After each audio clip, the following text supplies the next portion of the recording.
You're listening to the Parent Pod Podcast by Gymboree Play and Music with Adonica Shaw, a weekly conversation about early childhood development topics for parents with children ages 0 to 5. While the content of this show is meant to be informative, it is not meant to replace the guidance of your physician, therapist, or pediatrician.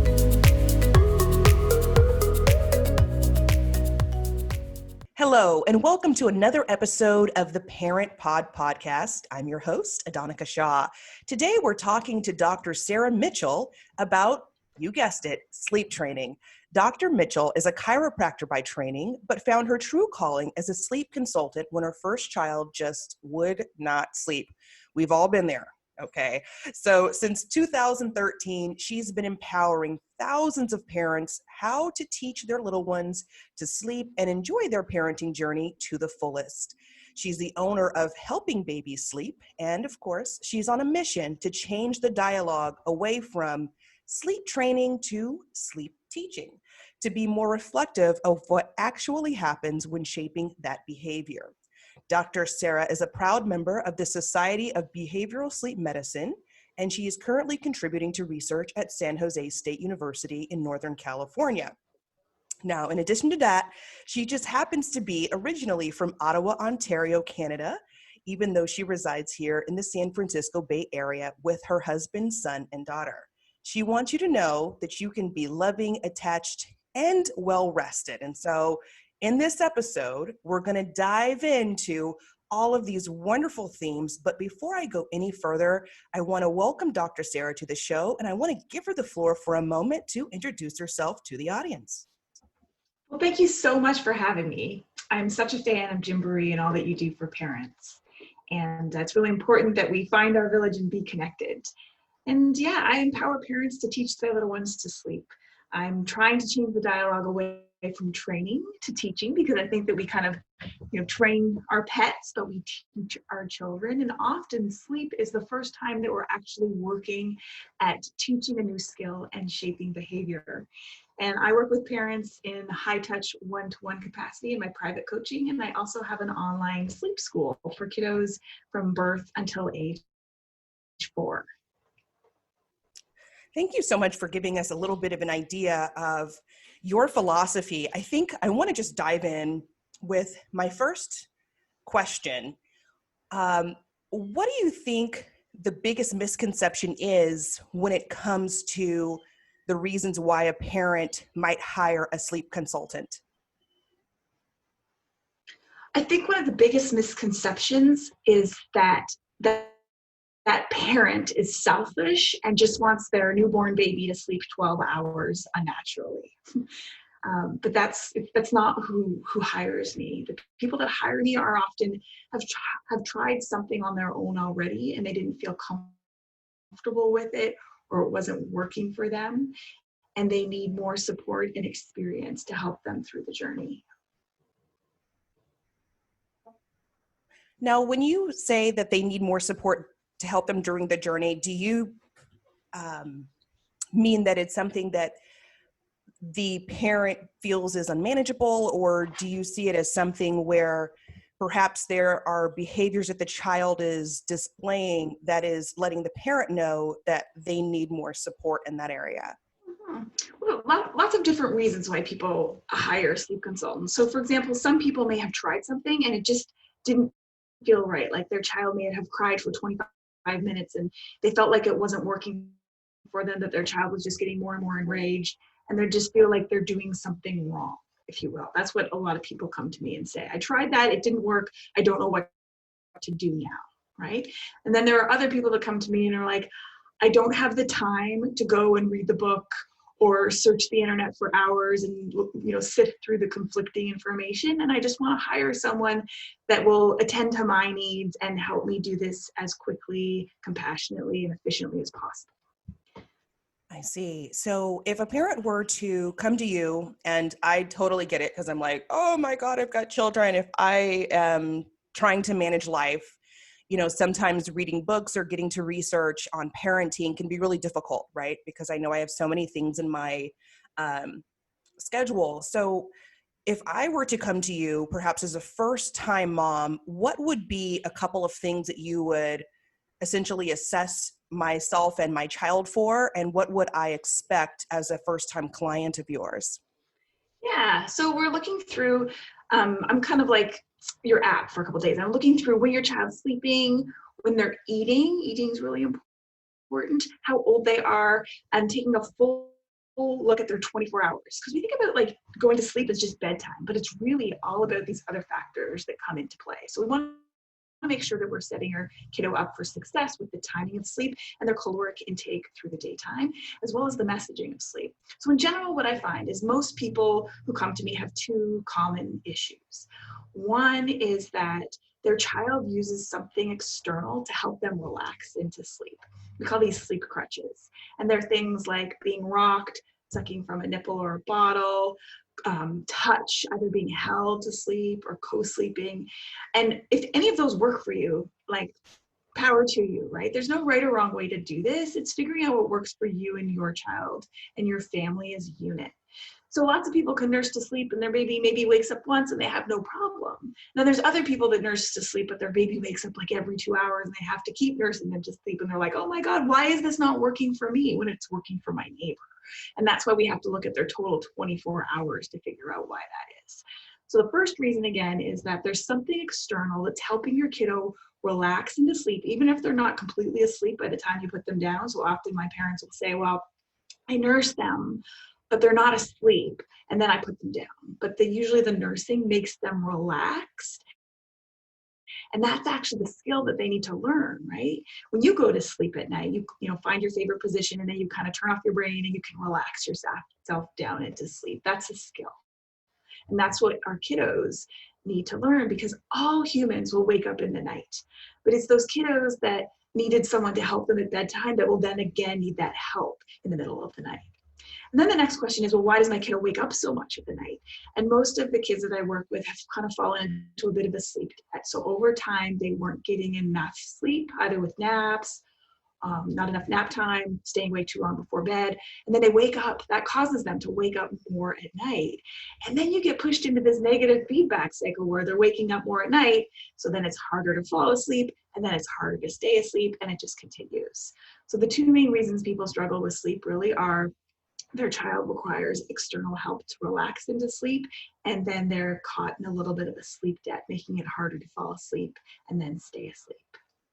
Oh, that's such great information. As you're speaking, I'm kind of wondering if I am somebody who fell into the sleep crutch category. You'll have to tell me. So, as you're aware, when young moms have their first child and whatnot, they usually get an influx of advice, sometimes from family members, other moms, mentors, just other women and families that are in their life in general. And so I was always taught that you want to make sure that your child always goes to bed on a full belly. And so what would happen is, I think maybe, I would say around the time my children were 3-4-ish months in, different family members would, say, okay, this is the time where you want to up the ante on like the cereal in the bottle, they would be making little adjustments to the formula or to the breast milk that I was giving to the baby to make it higher in calories. Is there any validity in that? Or is overfeeding or giving your child a high caloric food or snack or whatever it is, irrespective of them being an infant, is that kind of frowned upon? I don't know where that would fall into, I guess, assisting them to relax. Mm. So there's no doubt that caloric intake is really important in quote unquote sleeping through the night, which is a whole other question. What is sleeping through the night? What does it mean to you? For some people, it's 6-hour stretch. For other people, it's 11-hour stretch with feeding. And for me, it's 11 hours or more without any night feeds. But people have wildly different definitions about what sleeping through the night is. So when you're talking to someone, I would ask them what their definition is. So with the food, like, will starting solids help my kiddos sleep through the night? It can help, yes, but it's not the thing. The thing really is those self-soothing skills, being able to relax into sleep on their own. And so with your 3 to 4 month old having cereal in the bottle, well, let me ask you, did that help you? Did that get your kiddo kind of quote unquote sleeping through the night? Okay, so yes and no. Yeah. So just to be honest, like it helped them sleep, but what would happen is by the time we would go to the doctor, the children would end up being in like the 90th percentile for weight, which, I know is maybe not a thing for some parents, if you're not tracking weight gain with the baby, but I would notice because I have 3 children, they were consistently on the high range, and they would take until, they were 2 or 3 even to kind of come back down into, I would say maybe a mid-range level with their weight. Mm-hmm. With respects to their height. And so while I'm sure a lot of people appreciate chubby babies and healthy babies, I just always wondered if our desire to sleep teach or to sleep train with that method was the best, considering that it did ultimately get them to bed, but it impacted another area of their health. Right. Well, a couple thoughts on that. One is, there's no right or wrong way to do this. Like at the time that was working for you and you got the sleep that you needed. So that worked for you, right? For someone else, adding that cereal into the bottle might not have even changed anything. I mean, I've had 9-month-olds who still take a couple of ounces every 2-3 hours in the night. Like they're getting a ton of food, but it's not helping them stay asleep. So what is the thing that's helping kiddos stay asleep, right? So in general, I think that starting solids can help kiddos, but when we start solids for the average kiddo, it's actually in the morning so that they have the rest of the day to see if they react to that new food. And I don't really think that your kiddos have to be stuffed with food at night. Usually when in my sleep teaching programs, we talk about taking your last feed and making it at least 30 minutes before bedtime, so that your kiddo isn't relaxed in any way from having eaten, and they can learn the skill of, sucking their thumb or rubbing their head into the back of the mattress or taking their lovey and rubbing it on their face, using those skills to help them relax down into sleep so they can reproduce that when they wake up in the middle of the night. Mm-hmm. Now, is there anything that parents can do to make the environment where their child is sleeping better for the child to rest or to self-soothe themselves? I know that you mentioned perhaps not having like a blanket or a binky or an external source of something to help them calm down, but I'm thinking, and I've heard of other women using this, like sometimes it's a humidifier, sometimes it's a dehumidifier, sometimes it is a certain type of sheet or a certain type of scent in the room. I can go on for days in terms of like the benefits of aromatherapy, because I love my scented candles and we're getting to fall here. So I'm really looking forward to that. But for children, is that something that's recommended too? Are there any things that parents can do to help that environment really facilitate strong sleep patterns for children? So the environment is all about setting your child up for success and ruling out distractions. So you want it to be dark because that rules out the distraction of light. You want it to be quiet in general because that's less distraction. So white noise to me is a tool. Like everything you just mentioned is basically a tool in your parenting toolbox. Does it help your kiddo? Because kiddos have different sensitivity to sound and to light and to textures as well. So it's all about figuring out what works for your kiddo. Because your neighbor may swear that their white noise machine is the thing that got their kiddo to sleep through the night. It could be, but it might not work for your kiddo. And it still goes back to the basics. Like most kiddos need to be able to self-soothe somehow to be able to sleep through the night. So for me, white noise is another tool. I don't usually suggest that it plays all night. I think it's something that helps drown out household noise that could be distracting when your 1-year-old's trying to go to sleep and her big brother is up and playing, right? She doesn't want to miss out on the world. So that white noise can help distract that out. Same thing goes for like humidifiers and scents. It's all about setting the stage for sleep. Are you creating a calm, nurturing environment? I like coming into the room, dimming the lights. I like playing a lullaby because it's something pleasant that can be in the environment. I love cotton sheets. I do like silk as well, but cotton, it helps temperature regulate. Polyesters, things with synthetics, can tend to trap heat. So you want your kiddo to be sleeping in, I think, 100% cotton or wool, like natural fibers. Same goes for their sleep sacks. I often see kids in like these fleece sleep sacks in the winter especially, and they can trap heat. So then your kiddo sweats, and then the temperature drops further in the night, and then they get cold because of that scenario, and that can wake them up. So the environment, think of it all as about ruling out distraction. So that stinky diaper pail, that might be distracting to them, because if it's distracting to you, it could very much be distracting to them. So ruling out distractions. Awesome. Now, another common question I think that a lot of parents have, particularly when it comes time to implement, and honestly, I do think it depends on when parents become more, I'm looking for the phrase, but they become more consistent with making sure the child stays on a consistent sleep schedule. Sometimes that is really early on. And I know some moms and some dads who started this like within a couple of months of having their child. And then there's other families that I've met that, didn't really start to sleep train until it came time to try to put the baby in their own crib. But then came the inevitable question of if a child starts crying and you're allowing them to self-soothe, how long is the appropriate amount of time to allow the child to self-soothe before you recognize that perhaps that method isn't working? So for example, is it okay to let your child cry for 30 minutes to learn how to self-soothe to get them into that sleep schedule? Or are there any red flags that parents should look out for if a certain method isn't particularly working to encourage the child to soothe themselves into sleep? So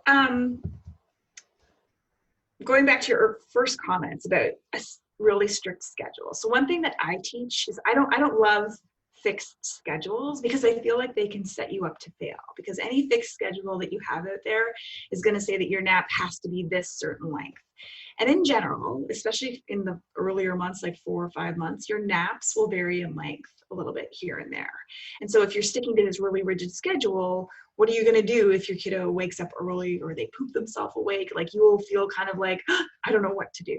So I teach a flexible schedule. And the idea is that every time they wake up, you are projecting to when their next nap should be based on the awake time for their age. So for example, like a 5-month-old can really only comfortably stay awake for about 2 hours. If you surpass that, it can be harder to get them to fall asleep and then stay asleep. And that's based on science. That's related to sleep drive. So your body has a buildup of a protein in your blood that signals your brain when it's time to sleep. And we've observed these over a long time, and we have a general time frame for each kiddo. So for example, by 6 months, that's about 2.5 hours. So we're working with flexible schedule in my world over here. Mm-hmm. And you mentioned also too, when kids moving to their own crib, that can be a really hard time. There's a couple of reasons for that. Is in general, there's a really big sleep regression around 4 months of age, and it's based on leaps. Like anytime you hear sleep regression, I want you to think progress. My child is growing either neurologically or physically. So my kiddo is learning to roll, they're learning to stand up, they're learning to hover on all fours. Something's happening. It's a distraction, like I mentioned earlier, something that's distracting their brain from relaxing down into sleep.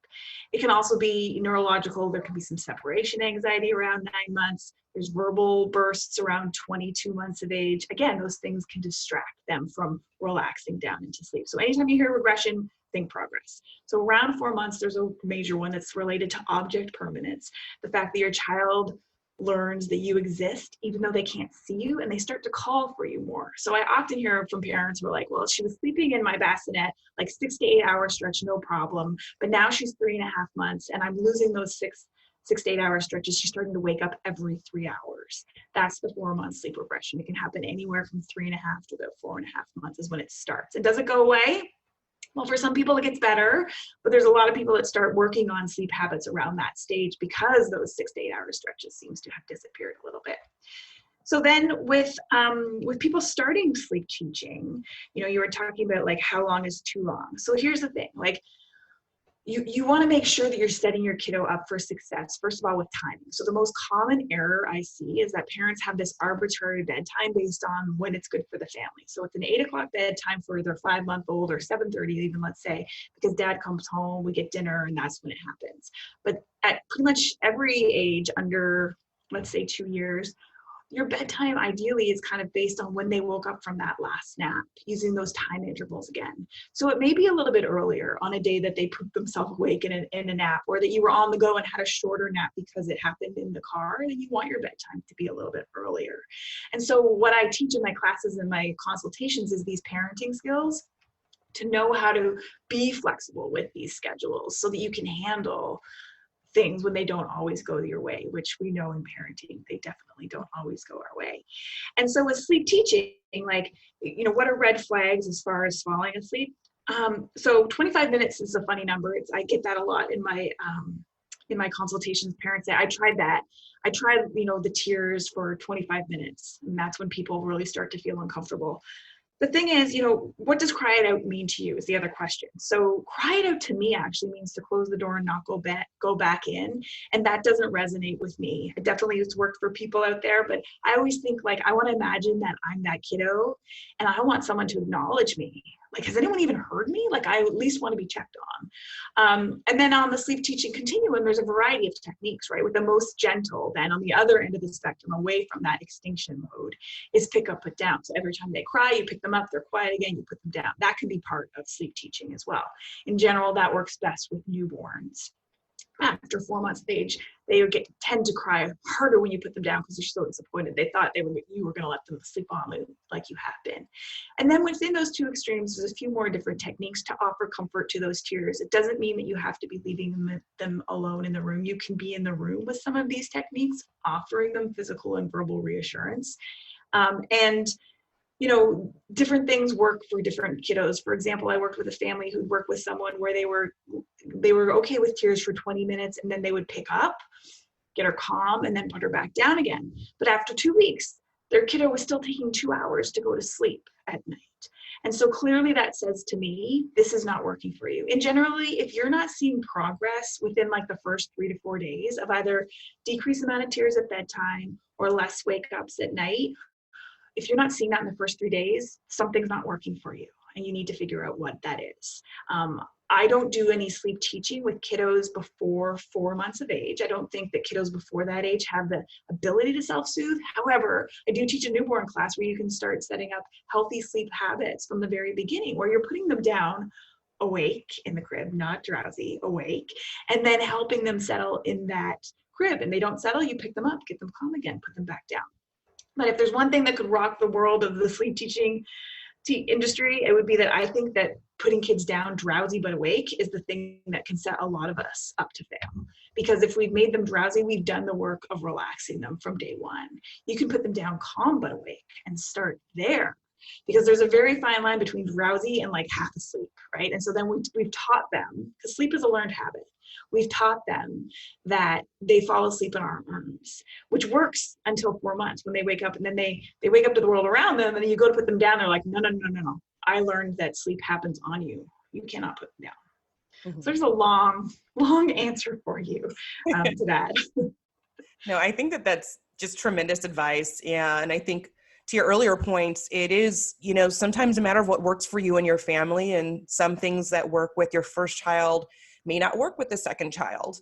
And I know somebody is probably going to message me and ask, and it ran across my mind as you were speaking. Now, for parents who have multiple children in the same room that are sleep teaching, because some people, maybe they have a toddler and an infant. Are there any differences with how you would help those families manage their sleep schedules versus families that just have a single child in a room?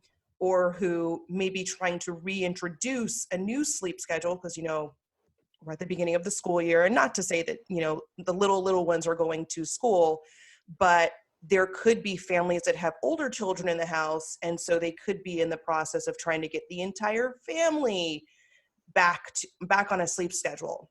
Mm-hmm. Are there any recommendations that you have for families that may have multiples in the same room, or getting the whole family, including the little one, back on some type of schedule? Yeah. So speaking of second children, at least 30% of my private clients are second or third time parents, because what they did with the first one just doesn't work with the second one. So it's such a great point that you brought up, because temperament is really an important factor, right? I can give two different parents the same approach and it works really well with one and the other one struggles. And why is that, right? If they're doing all the same things. So temperament does play a role in this. And as far as room sharing, so in general, if you have two kids of different ages, you probably, for most scenarios, you want to have separate bedtimes. And I know that doesn't sound very efficient, but in general, kiddos do better with one-on-one attention at bedtime, and they're willing to settle more easily. In addition, we go back to talking about what I mentioned before about the timing of sleep and how your bedtime should be based on when your kiddo woke up from your last nap. And so, you may have a period where your older child's bedtime is actually earlier than your younger child's because of that. And that's okay. I think kids do better when they get the one-on-one time to have the book or the singing song or just the attention of their parent all to themselves and be able to settle into sleep. It can be a bit tricky. You may have to make some accommodations, such as maybe then, the second child to go to sleep might have to do their books in mom and dad's room, which isn't ideal. We like to have books, bedtime routine, everything in the place that they're going to be sleeping in general. But when you're room sharing, you do have to make some accommodations. The other thing is, if you're doing sleep teaching in your sharing room, you may think about moving out the better sleeper. So this is true for twins and for siblings. Maybe we move out the kiddo who sleeps well while we work on the habits of the more sensitive sleeper, and then move the older or other child back into the room. I've done that a number of times. Mm-hmm. Those are all really good points. I didn't consider trying to break up the sleep times. Honestly, I'm kind of like, bedtime, lights are going off.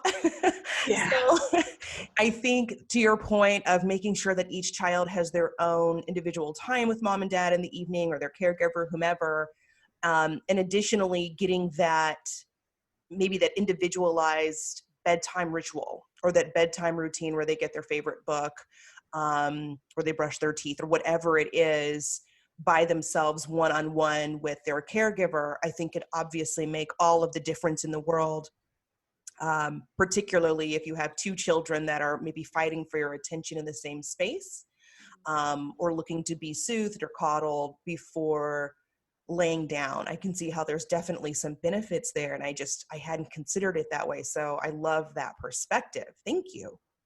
You're welcome. Yeah. I have just a couple of more questions for you. The first is, I know offline you mentioned that you were actually one of our Gymboree Plain Music families. I was wondering if you would share a little bit about your experience going into our site, but additionally, I guess, any of the things that some of the other families might have discussed with you in terms of their woes with littles, and how that might have impacted your evolution, because I believe at the beginning you started your career as a chiropractor and then you pivoted into sleep teaching. But I didn't know if there were any other experiences with other families that were dealing with similar struggles around sleep training that also influenced your career change. Right. So gosh, I was so ready to face parenthood. I mean, I had 8 years of health education. I was ready to rock this parenting thing. And then I was so humbled when it happened, right? I mean, gosh, I could not get this little guy to sleep. And I remember asking my physician and family friends, like, I can't go on like this. We're waking up every 2 hours a night. Like, how do I get this kid to sleep? And I was either met with, kind of like silence, like deer in headlights, like I don't know what to say, or some dismissiveness, like, oh, just enjoy your baby and this too will pass. And I kind of felt like, well, I don't think I can enjoy my baby because I'm starting to feel resentful at the amount that I'm actually waking up here. And so it was kind of uh, an awakening that, one, there's so many different opinions about how to get your kids to sleep. And some of those opinions can be kind of harsh, to be honest. And so in my practice, I want everyone to know, like, I don't think there's any right way or wrong way to do this. You got to figure out what works for you and your family. And I'm just here if you're feeling like, oh, I just can't go on the way we're doing it, right? Not everyone's going to struggle with sleep.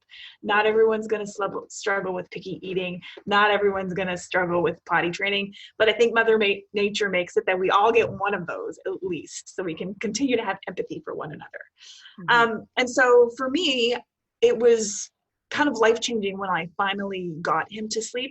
And I would go to these moms groups because I was in Canada at the time, so we had a year off, so there was tons of moms everywhere. It was so much fun. And I would hear all the people talking about their woes, with 9-month-old, and they still woke up every 3 hours to nurse them back to sleep.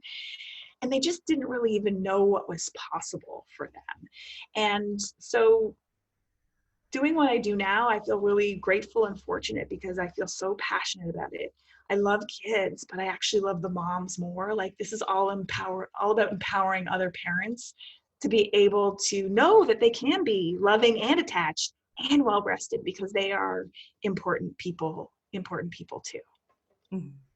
Thank you. I appreciate you giving us kind of your own personal experience. I think what's really unique about not only just this podcast, but the Gymboree Playing Music experience is that you run into so many different families and parents who may have very similar parenting struggles, but then also you run into people who have different experiences. And so to your point about, you always get one thing. You may not get the same thing with every child or the same thing as a parent next to you, but you get something. And so it's just such, I think, a really warm and friendly environment where parents can connect and really work through some of those issues or hear solutions to issues that they may not have otherwise considered or have been introduced to outside of that space. Yeah, it really does take a village, and we don't have that anymore. Way back in the day when all the mothers were at home, you had that, but now we need to seek out places like Gymboree so you can connect with these other people and, learn from different experiences and just experience the common joy of our children. And singing brings so much joy. And so I'm so grateful for having found Gymboree and being part of that. It was wonderful. Oh, thank you. I'm excited that you were able to connect with their families and get that experience one-on-one. Now, I know that we're getting towards the end of the episode, and so I just have 2 more questions for you. Are there any books or resources that parents can pick up or order online if they're interested in learning more about sleep teaching? Well, I've been blogging about this since 2013, so I've covered all aspects in really reasonable, small posts. So you can hop onto my blog, absolutely, and take a look at those. I also have my online class. So I have a newborn, 4 to 24 months, and toddlers, 2 to 4 years, how to stay in bed all night long, and not raise your voice, right? Because toddlers can sometimes be frustrating, and when they don't stay in bed, oh my gosh. So definitely go check out that at helpingbabysleep.com. I also loved Pamela Druckerman's book, Bringing Up Bebe, which is all about bringing up her American-born child, but in Europe, and the difference in philosophies. And that I found really, really, really enlightening.